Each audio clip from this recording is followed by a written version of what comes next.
고민했습니다. 창세기 이제 거의 마지막 부분인데 창세기를 끝날 때 요셉을 할까 유다 할까 참 고민하다가 보통은 다 이제 아브라함, 이삭, 야곱, 요셉으로 가는데 조금 약간 이렇게 객기도 들고 해서 유다를 한번 틀어봅니다. 왜냐니까 요셉 못지않게 유다가 좀 중요한 인물인데 유다는 의외로 요셉의 화려한 어떤 그 플렉스한 그게 가려가지고 바라지 못한 것도 있고, 또 유다가 예수님의 그 직계 수상이 된 가장 그 근본적인 원인을 보면 성도가 이 땅에 살면서 우리가 누려야 될 그 삶의 원칙도 고스란히 녹였기 때문에 유다로 잡았습니다. 유다 옆에 제가 오직 은혜로 했는데 이게 이제 오늘 전체 주제하고 맞먹습니다.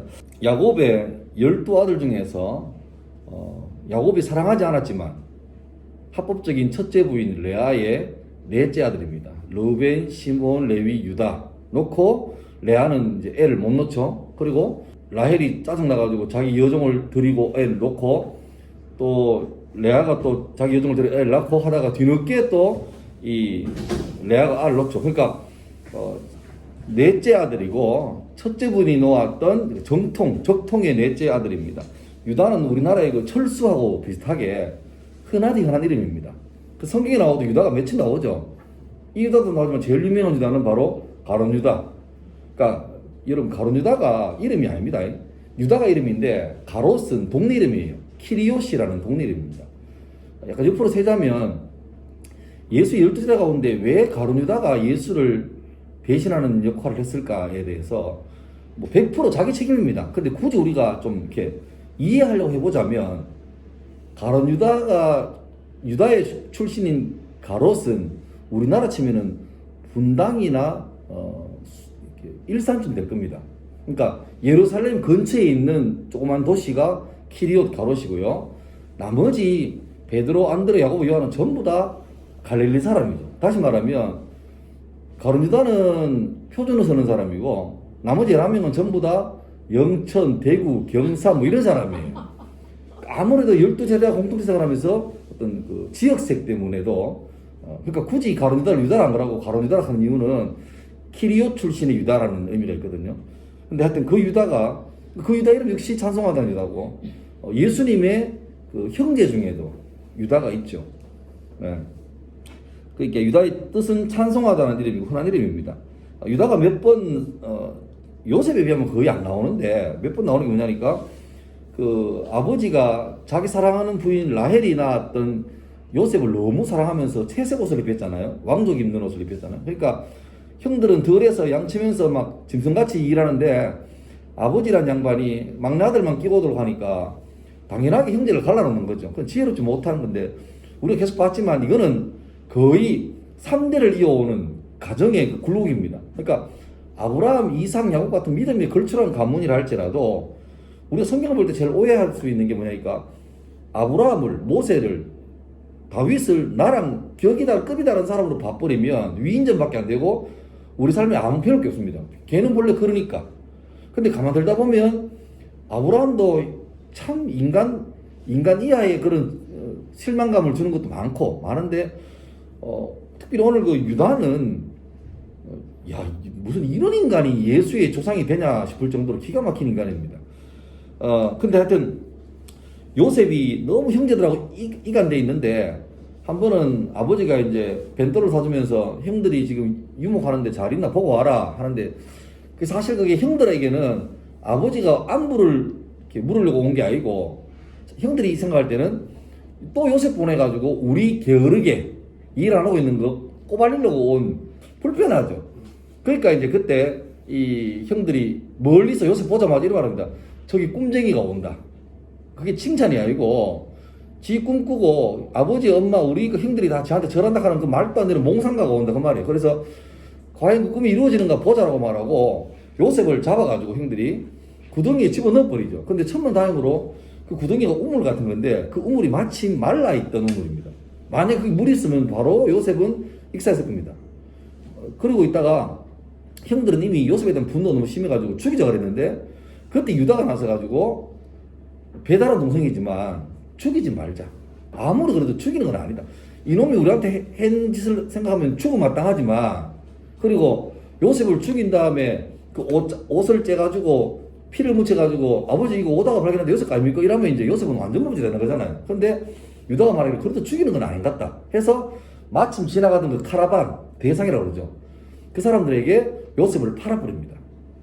그것도 망할 짓인데 하여튼 그래도 유다는 형제 중에 그래도 좀 그나마 좀 좋아가지고 그것도 잠깐 나오고 또 나중에 이제 야곱 따라 다니다가 우리 지난주에 봤지만 그 시므온과 레위가 자기 여동생 디나가 강간당해서 그렇게 있을 때 그 할례를 받으면 우리하고 서로 통화할 수 있다 그래가지고 했을 때 그 시므온과 레위가 3일째 제일 고통스러워할 때 세겜 부족들을 박살낼 때 그러니까 디나는요 르우벤, 시므온, 레위, 유다의 친남매죠. 친남매. 그러니까 자기 여동생 배달 동생이 근데 그때 시몬과 레위가 그 못된 짓을 할 때 유다는 가담하지 않습니다. 근데 성경 보면 도대체 왜 그 장자권이 영적인 장자권은 유다에게 가고 육체적인 장자권은 요셉에게 넘어가는데 이 본래대로 하면 장남이 하는 게 맞잖아요. 근데 첫째 르우벤은 참 이게 기가 막힌 일입니다. 빌하가 누구죠? 그러니까 라헬의 몸종 아닙니까? 근데 어쨌든 간에 천수로 보면 자기 엄마 걸 아닙니까?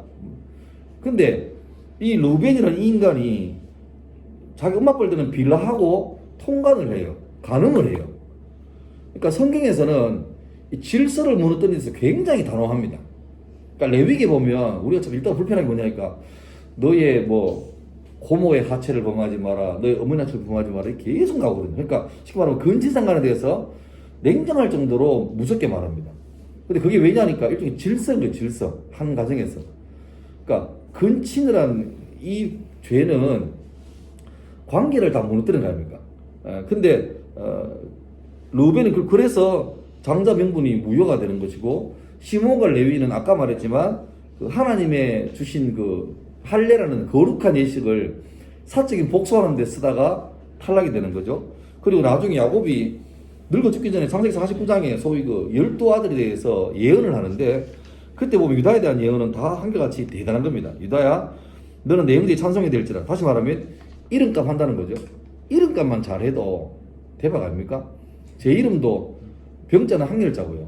그러니까 잡을 병자고 캐치하라고 준자가 뛰어날 준자입니다. 준걸 준. 그러니까 뛰어난 걸 잡는다. 그러니까 어느 아버지가 자식 이름 지을 때 축복과 은혜를 안 담고 저주와 목을 담겠습니까? 그러니까 우리 이름값만 잘해도 돼요. 예. 또 성도라는 이름도 거룩한 무리, 예.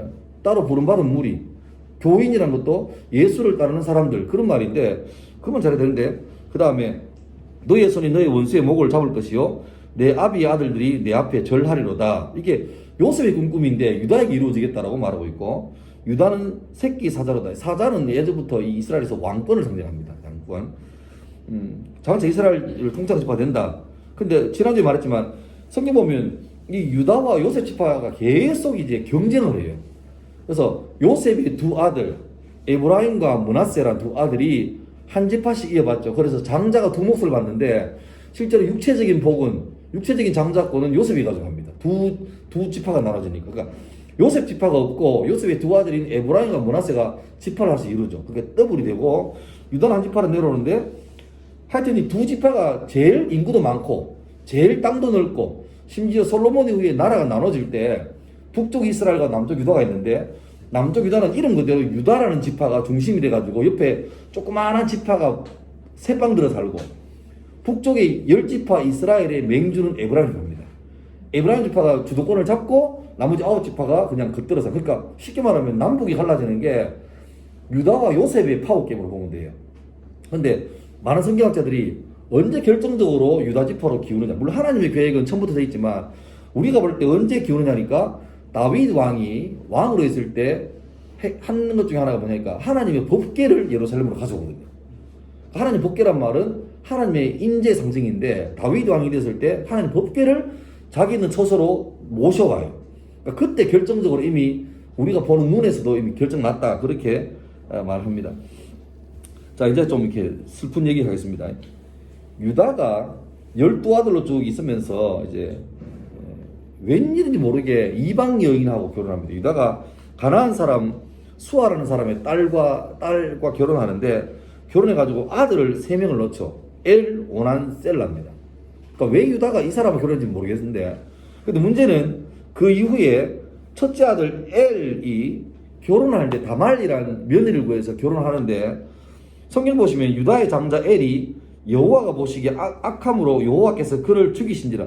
이게 뭔 일 했는지 모르겠습니다. 하여튼 근데 어지간히 악했는가 봐요. 그래서 하나님께서 심판으로 이 엘이란 유다의 장자를 죽입니다. 문제는 이스라엘 전통에는 이 계대 결혼이라고 있습니다. 계대 결혼.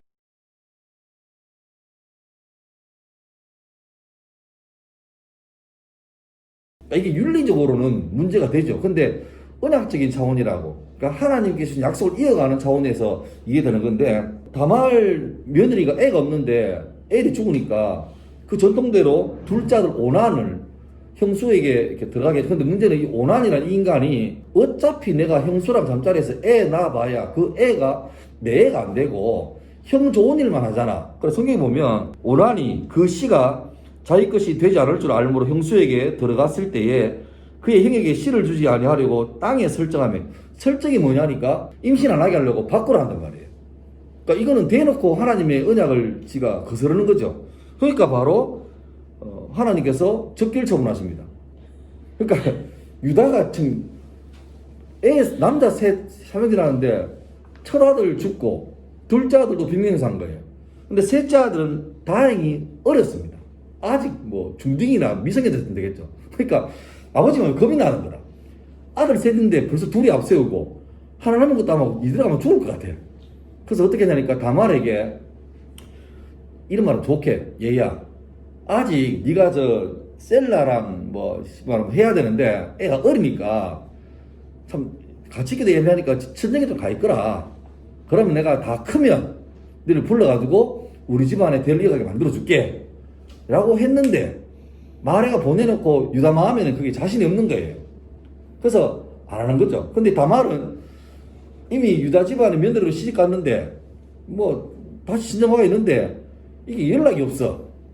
그러니까 참 이게 말하기 참 거시기 한데, 예. 시아버지가 그런 마음도 없으니까 어떻게 이 여자가, 다말 여자가 계략을 짜냐니까, 아버지가, 자기 시아버지가 그 양털 깎는 시즌 돼가 어디 가서 일한다는 걸 듣고 그쪽 동네로 몸을 파는 여자로 변신을 해가지고 유다를 꼬셔요. 자기 시아버지를. 내가 볼 때는 변장을 잘한 것 같아요. 어지간하면 알긴데. 이게 여러분 그게 있어요. 여행이 주는 신비로움도, 여행이라는 게 뭡니까? 일상으로 자기의 뜻을 벗어나는 여행이잖아요. 그러면 되게 사람이 마음이 되게 새로워지고 리프레시 되는데, 위험한 거는 수많은 사람이 여행과 사고칩니다. 왜냐니까 자기가 있던 곳을 벗어나면 약간 마음에 이게 고리가 풀려요. 느슨해집니다. 근데 아마 유다도 자기 동네에서는 절대 그러지 못하는데 나스 동네에 친구 도와주러 갔다가 갑자기 미모 여성이 만나가 막 오빠 하니까 이게 한 방에 넘어간 거야. 근데 문제는 유다가 그런 걸 전혀 생각을 안 했기 때문에 쉽게 말하면 화대가 지불할 돈이 없었던 거죠. 그러니까 뭐 일 끝난 다음에 뭐 급한 대로 자기가 가지고 있던 그 도장, 인감 도장, 그 다음에 끈, 그 다음에 막대기를 담보로 맡겨놓고 내가 지금 급하게 온데 없으니까 내일 오면 줄게. 그랬는데 이제 유다가 정신 차려보니까 이게 부끄러운 일 아닙니까? 그러니까 아이고 막 내가 정신을 차리고 와이카나 했는데 일은 벌어졌고, 그 다음날 돈 준비해가지고 갔는데 안 나와. 그 다음도 안 나와.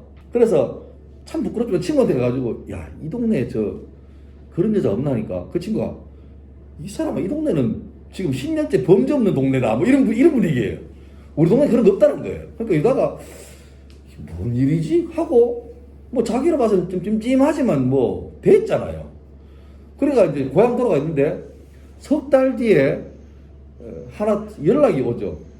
너가 며느리가 친정가 있는데 요새 복부가 비만이 뭐가 있다. 배가 나온다 소문난 거예요. 임신한 거죠. 그러니까 그 당시로 봐서는 이게 결혼한 여인이 뭐 바람 펴가지고 애 한다는 이건 적결처분입니다. 유다 입장에서는 막 기가 막혀가지고 노발대발해가 며느리 찾아가가지고 이미 보니까 며느리가 배가 뭐 이제 임신했으니까 배가 나오기 시작하죠. 그러니까 누구냐 하니까 이거 뭐 빼놓기 못하는 거 누구라 해도 문제고 임신했으니까 뭐 설마 죽은 엘이나 오난이 나올 수 없잖아요. 그러니까 끝나는데 그때 마치 그 여러분 이거 좀 연식 되시면 알고 암행의사 출도회 할 때 그 마패 되는 것처럼 이 다말이 자기가 이제 곧 돌로 찍어 죽는데 갑자기 사실 내가 이 내 뱃속에 있는 아이의 아버지가 누구냐 하니까 도장하고 끈하고 지팡이를 꺼내는 거예요. 그걸 유다가 보고 그 다음 말이 놀라운 말, 창세기 38장 26절에 이런 말을 합니다. 그는 나보다 옳다 이 말이에요. 이게 말이 됩니까? 이게 쉽게 말하면 며느리하고 시아버지가 사이에 애를 뵌 건데 이게 옳다, 그러니까 이게 윤리적으로 선하다, 이건 굉장히 안 되는 말이죠. 이건 어느 시대를 봐도 이건 되도 안 한 일이고 이건 말도 안 되는 건치는 거 부끄러운 일인데 그때 유다 했던 말이 뭐냐니까 네가 나보다 옳다는 거예요. 여러분 여기서 윤리적 해석이 아니고 언약적 해석을 봐야 됩니다. 그러니까 하나님께서 약속의 백성을 통해서 내 민족을 이어가고 장차 그를 통해서 예수님을 보내주겠다라고 말하고 있는데 유다가 자기 첫째 아들, 둘째 아들이 급하게 죽는 걸 보고 자기 인간적인 생각에서 하나님의 큰 그림에서 그 언약을 스스로 끊으려고 그러죠. 줄 마음이 없는 거예요.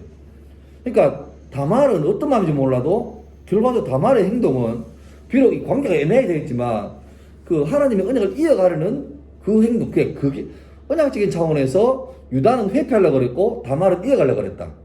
그러니까 이 윤리적으로 보면 둘 다 말도 안 되는 뭐 그런 거지만 그래서 옳다라고 말하고 이 다말이 나중에 애를 놓는데 쌍둥이를 놓습니다.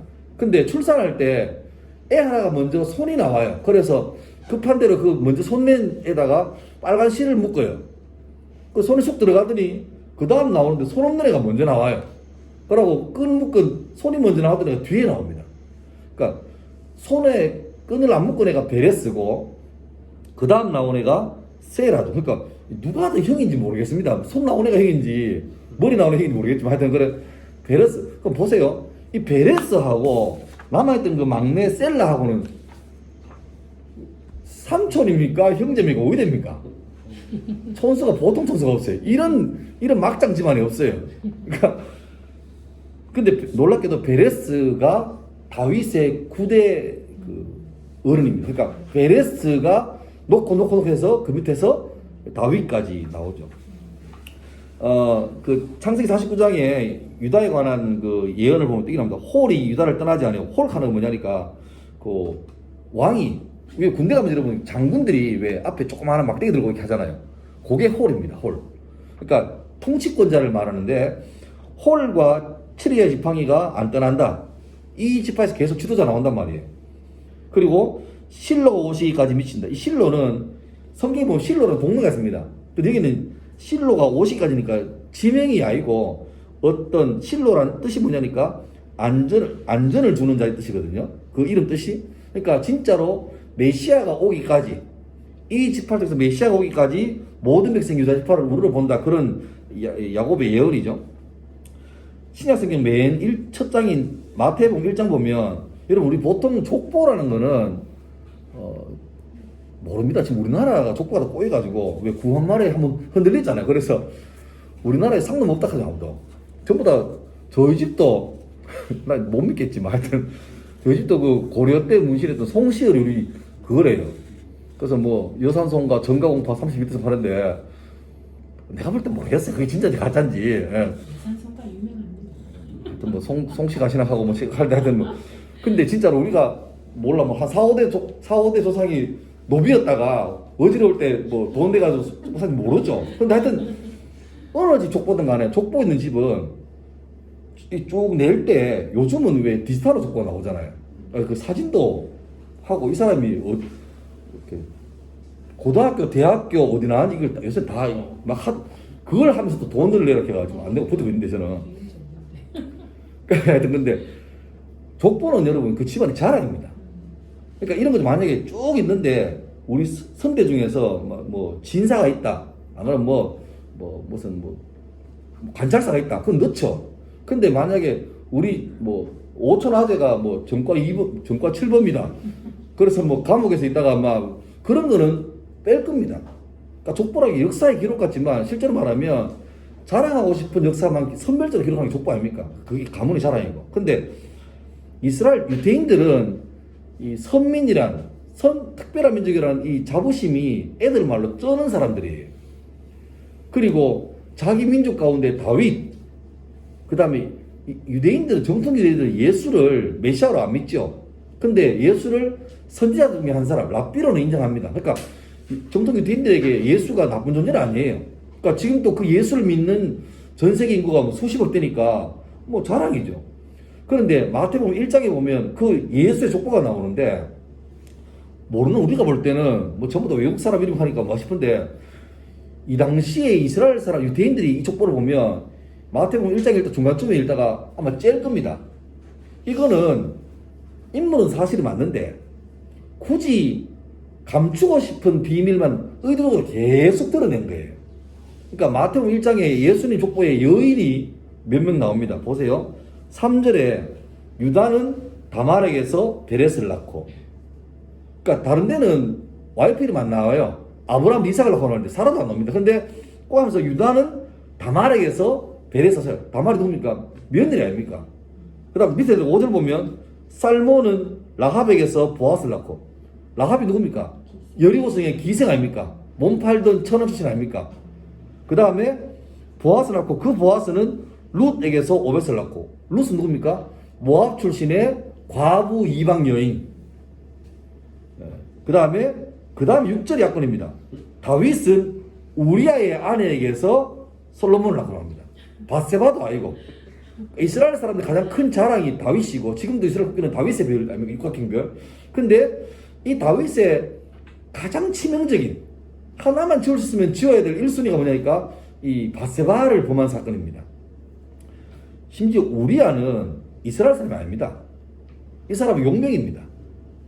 그러니까 외국에서 이스라엘 이 나라 위해서 월급 받으면서 목숨 걸고 싸우는 이 군인의 와이프를 다윗이 자다일러가지고 목욕하는 걸 본 다음에 강간하고 덜컥 임신하니까 이걸 덮으려고 살인교사 하는 거죠. 살인교사.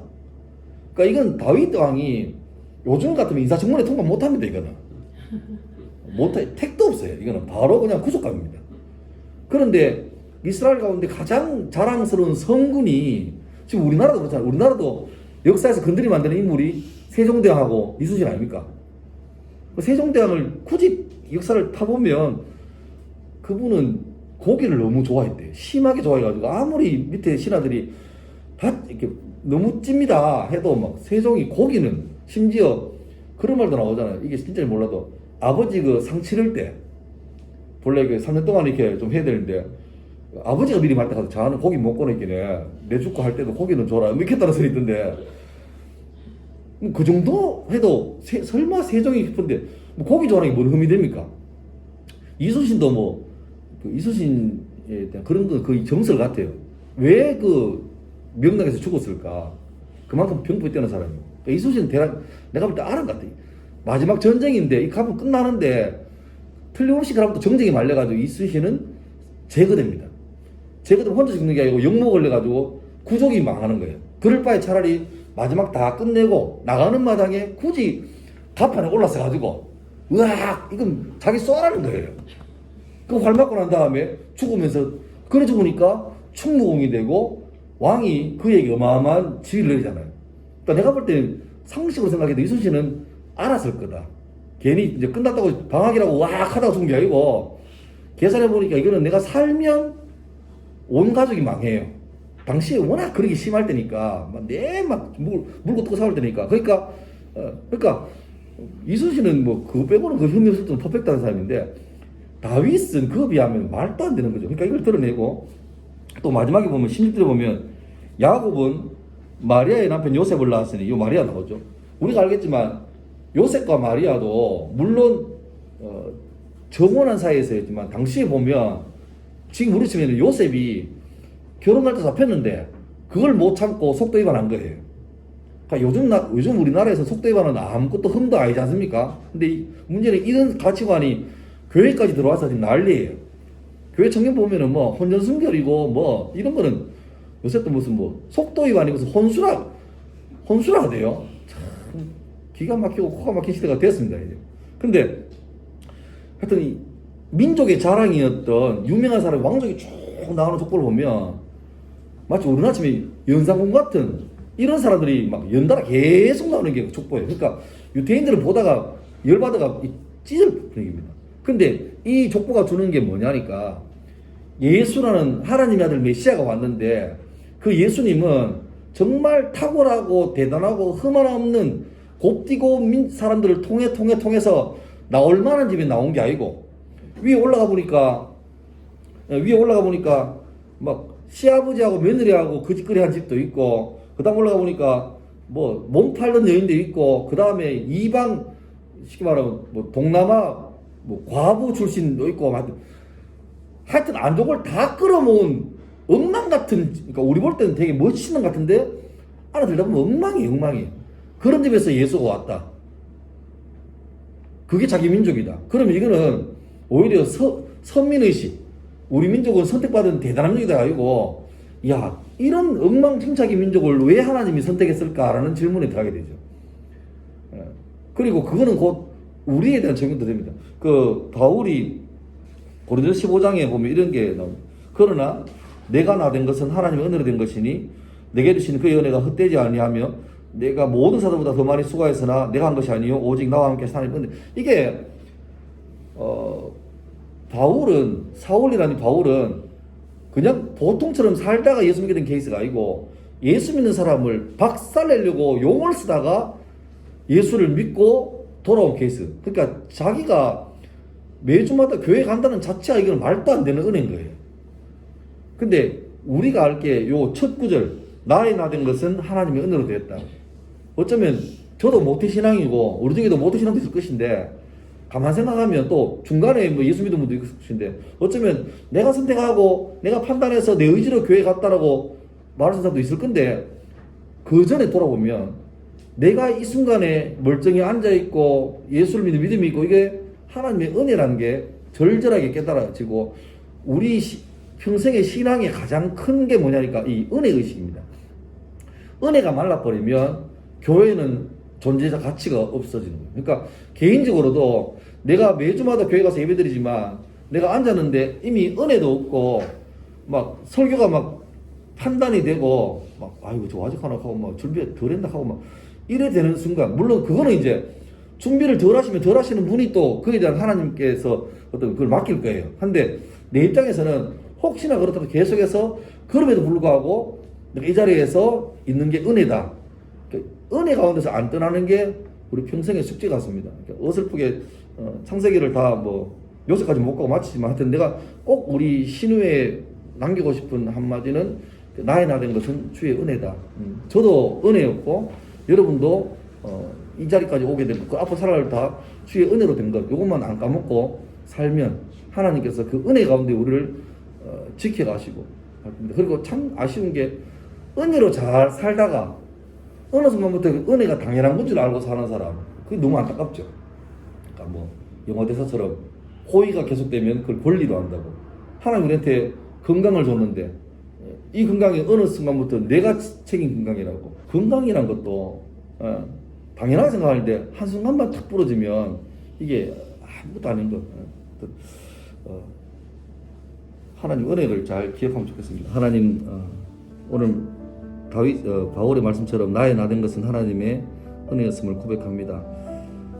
참 허물 많고 자격도 없어 보이는 유다 같은 사람을 통해서라도 기어코 이 땅에 메시아로 오셔서 나 같은 사람을 지명하시고 부르시고 구원하시는 하나님의 은혜 가운데 우리가 속해 있음을 감사하고 또 우리가 이 학교에서 교사로 같이 근무하면서 믿음의 식구로 같이 살아갈 동안에 항상 우리 마음속에 나의 나된 것은 하나님의 은혜란 마음으로 나보다 남을 낮게 여기고 겸손하고 그래서 말로도 하지만 삶으로도 그리스도의 삶을 증거하는 부담스럽지만 반드시 살아가야 될 그 길을 기억고 걸어갈 수 있도록 우리 모든 신우회원들에게 복을 주시고 특별히 이 학교를 위해서 기도합니다. 하나님 어려운 때를 살고 있지만 주님 은혜를 다하셔서 이 학교 가운데 많은 복된 소식이 있도록 도우시고 특별히 우리 아이들이 암담한 미래 가운데 낙심하지 말게 하시고 희망을 찾아가고 꿈을 발견하며 주님 인도하시는 선한 길을 잘 열어갈 수 있는 복된 소식이 들려지게 인도하여 주옵소서.